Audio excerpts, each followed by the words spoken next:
헌재 헌법 불합치 결정에 따라 낙태죄가 내일부터 없어집니다. 하지만 오늘까지도 개정안이 마련되지 않으면서 우려했던 입법 공백은 현실화됐습니다. 헌재 결정 이후 지난 1년 8개월 동안 국회는 무엇을 했을까요? 김성수 기자가 취재했습니다. 이제 형법에서 낙태죄는 사라집니다.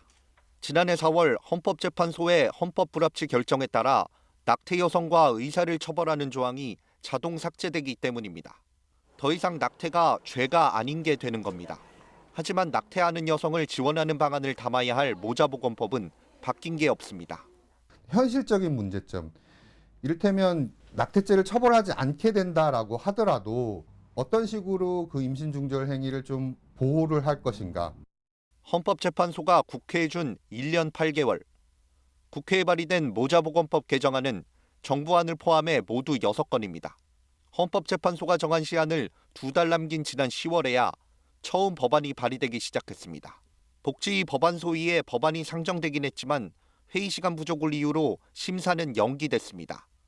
또 다음 심사 일정조차 잡힌 게 없습니다. 경제적으로 어려운 낙태 여성에 대한 의료비 지원과 건강보험 적용 여부 등에 대해 논의조차 없는 상태가 계속되고 있는 겁니다. 보건복지부 장관 후보자 인사청문회, 관련 대책을 묻는 질의는 없었습니다. 여성의 안전한 임신 중단을 위해 가장 세밀하게 제도를 만들어야 할 권덕철 보건복지부 장관에게 낙태죄 폐지 후 입법 과제에 대한 의견을 묻는 국회의원이 아무도 없었습니다.